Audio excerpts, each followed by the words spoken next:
Hello citizens, this is Jim with JP Reacts, where you come to see a former candidate teach you how to think like a politician so you can figure out what politicians mean by what they say and what they don't say.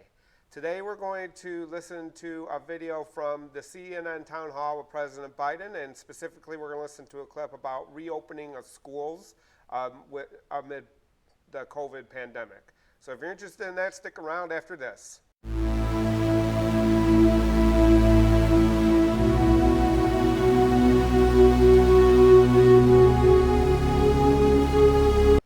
Okay, welcome back. So we're going to jump right into this. Again, this is from the CNN town hall. I'm actually watching the video from Now This News, which I'll link to below.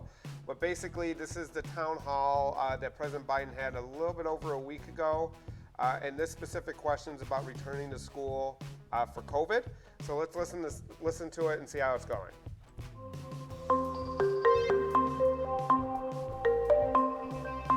What is the plan and recommendation to get students back into the brick and mortar buildings? As a parent of 4 children, I find it imperative that they get back to school as safely as possible. There are certain things. Okay, so again, the question is from the town hall is how to get kids back to school safely. And I think the key here is safely. And when we're thinking about going back to school, we want to make sure that we're not just talking about the kids here. We're also talking about the teachers and the support staff that work there, a lot of which could be in a high-risk group. So let's listen to the response from President Biden. Things that make it rational and easy to go back to the brick and mortar building. One, first of all, making sure everybody is wearing protective gear. Secondly, organizing in smaller pods, which means that's why we need more teachers. We also have indicated that it is much better, it's much easier to send kids K through 8 back because they are less likely to communicate the disease to somebody else. While there are numerous...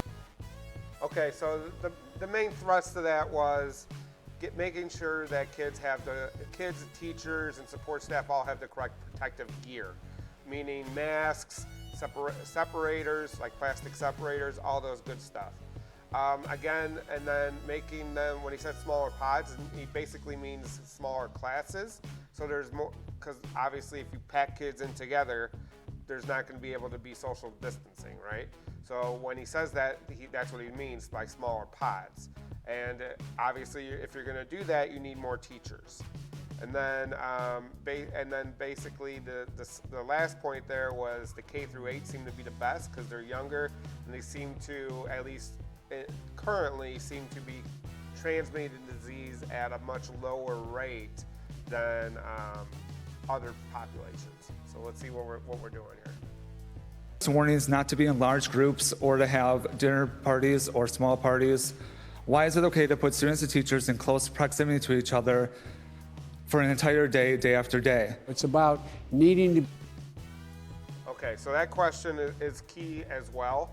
A lot of the social distancing rules are saying don't be in large groups or don't be close together. Why are we making exceptions for teachers? Which is a valid point. We probably shouldn't have been making an exception for teachers, but there is a balance between general public health and the individual student's health. So hopefully that's addressed. Be able to socially distance, smaller classes, more protection, and I think that teachers and the folks who work in the school, the cafeteria workers and others, should be on the list of preferred to get a vaccination. For folks who are watching out there, there are a lot of people.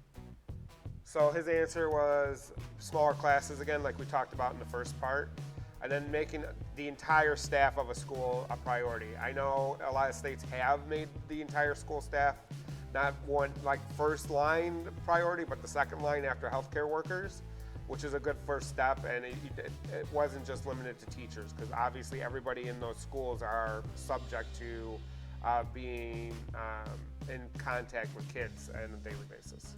People are scared, and there's a lot of people who are hurting. When do you think this pandemic is, when is it going to be done? When are we going to get back to normal? It's a high probability that the vaccinations that are available today and the new one, Johnson & Johnson, God willing, will prove to be useful, that with those vaccinations, the ability to continue to spread the disease is going to diminish considerably because of what they call herd immunity. And so if that works. So I want to talk about herd immunity. This was kind of thrown around by just saying, hey, just let everybody get sick.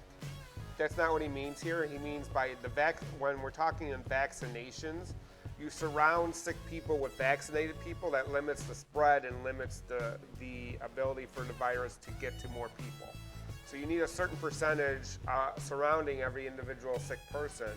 And I think the latest estimates was like 75 or 80% of people need to be vaccinated to achieve this, or have been recently had the disease. Although, if you've had the disease, there have been new variants that you could probably catch it again. That way, as my mother would say, with the grace of God and the goodwill of the neighbors, that by next Christmas, I think we'll be in a very different circumstance, God willing, than we are today.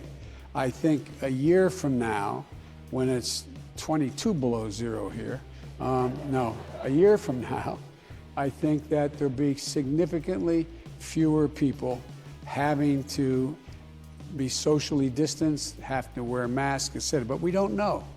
So I don't want to overpromise anything here. We don't know for certain, but it is highly unlikely that by the beginning of next year's traditional school year in September, we are not significantly better off than we are today. But it matters. It matters whether you continue to wear that mask. It matters whether you continue to socially distance. It matters whether you wash your hands with hot water. Those things matter. They matter. And that can save a lot of lives while we're getting to this point we get to herd immunity. Okay, so that last part is really talking about when are we going to get back to normal, right? When are we going to get back to all the kids are in class and everybody's back to the way it was prior to the pandemic? And in real sense, we don't know. The idea and the hope is if a large portion of the population get vaccinated, that will get us there. Hopefully the vaccination covers all the new variants, which are partly coming around due to the fact that we weren't doing a very good job of socially distancing and doing a very good job of masking. So that's why we're seeing some of these variants, because basically the virus got to run wild through the population and it allowed it a lot more chances to mutate.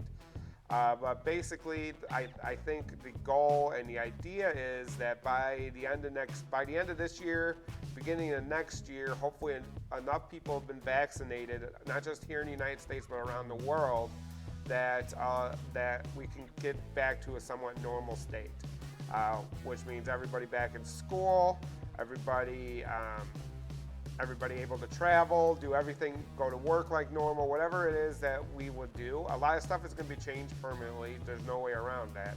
But hopefully we can get back to a more normal way of life, which is a good sign and hopeful. But what we all need to do, even if we are vaccinated, is continue to socially distance, because we're still not sure if you're vaccinated, if you could pass it along. Continue to mask.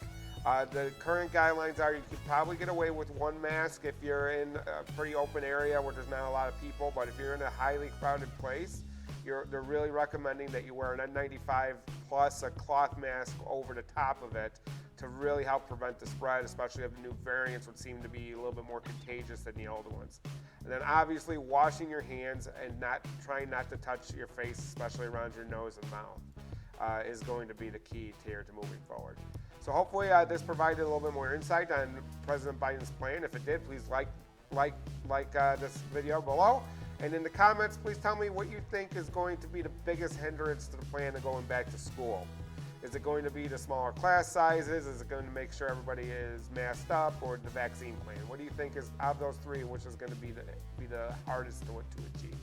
But hopefully I'll see you around the internet later, and you have a great night. Bye.